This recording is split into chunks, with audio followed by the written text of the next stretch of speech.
அஸ்ஸலாமு அலைக்கும் வரஹ்மத்துல்லாஹி வபரகாத்துஹு. அல்ஹம்துலில்லாஹி வஹ்தா வஸ்ஸலாத்து வஸ்ஸலாமு அலா மன் லா நபிய்ய பஅதஹு பாத். எல்லா புகழும் ஏகிறவனாகி அல்லாஹ் ஒருவனுக்கு மாத்திரம் உரித்தானதாக.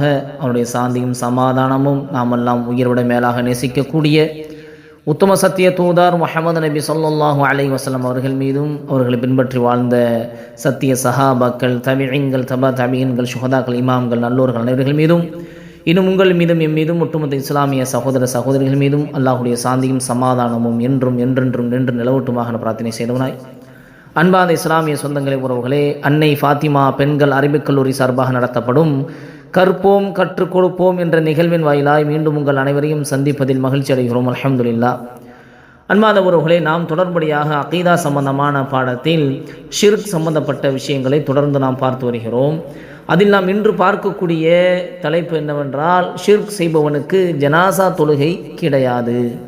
இப்போ ஜனாசா தொழுகை என்பது இறந்தவருக்காக பிரார்த்தனை செய்வதுதான். பிரார்த்தனையே கூடாது என்ற பிறகு ஜனாசா தொழுகை எப்படி கூடும்? அல்லாஹ் அதற்கு தடை விதித்து விட்டான். அல்லாஹ் தன் நபியை பார்த்து கூறுகிறான், அவர்களில் இறந்துவிட்ட யாருக்காகவும் எக்காலத்திலும் ஜனாசா தொழுகை நடத்தாதீர்கள்.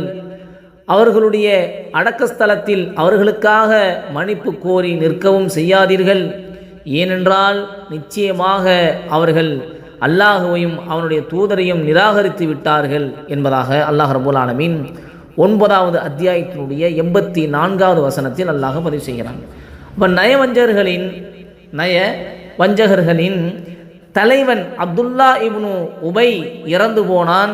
அப்போது அவனுடைய முஸ்லிமான மகன் நபி ஸல்லல்லாஹு அலைஹி வஸல்லம் அவர்களிடம் வந்து, அல்லாஹ்வின் தூதரே, உங்கள் சட்டையை தாருங்கள், அவருக்கு கஃன் அதில் அணிவிக்க வேண்டும், மேலும் நீங்கள் அவருக்கு ஜனாசா தொழுது அவருக்காக பாவமன்னிப்பு கேட்க வேண்டும் என்று கேட்டார்.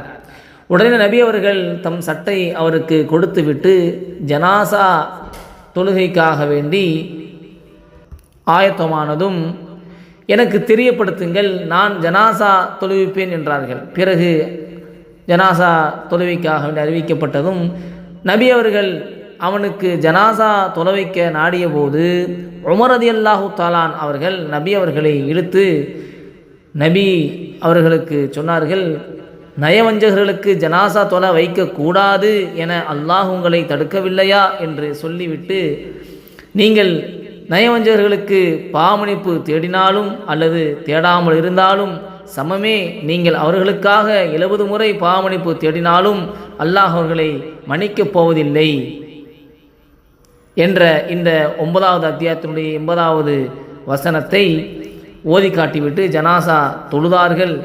உடனே அவர்களில் இறந்துவிட்ட யாருக்காகவும் எந்த காலத்திலும் ஜனாசா தொழுகை நடத்தாதீர்கள் என்ற இந்த மேலே நாம் படித்த 9வது அத்தியாயத்தினுடைய 84வது வசனம் இறங்கியது என்ற இந்த செய்தி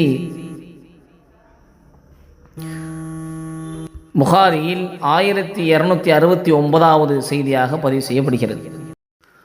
அன்பான இஸ்லாமிய சொந்தங்களின் உறவுகளே, அப்போ ஜனாசா தொழுகை அதனுடைய சிறப்பு என்பதே தனி.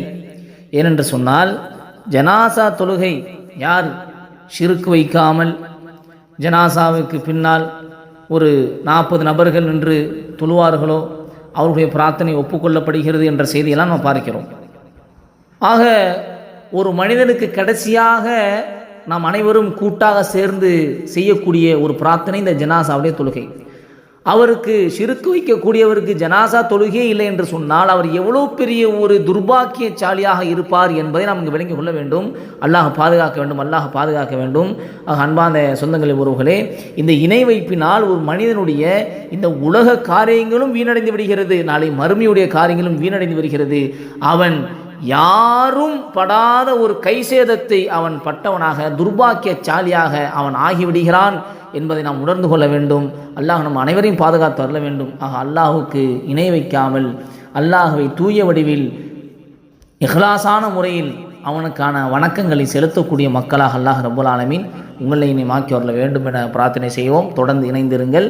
நாம் அடுத்தடுத்து வரக்கூடிய ஷிர்க் சம்பந்தமான விஷயங்களை தொடர்ந்து நாம் பார்ப்போம். அஸ்ஸலாமு அலைக்கும் வரஹ்மத்துல்லாஹி வபரகாத்துஹு.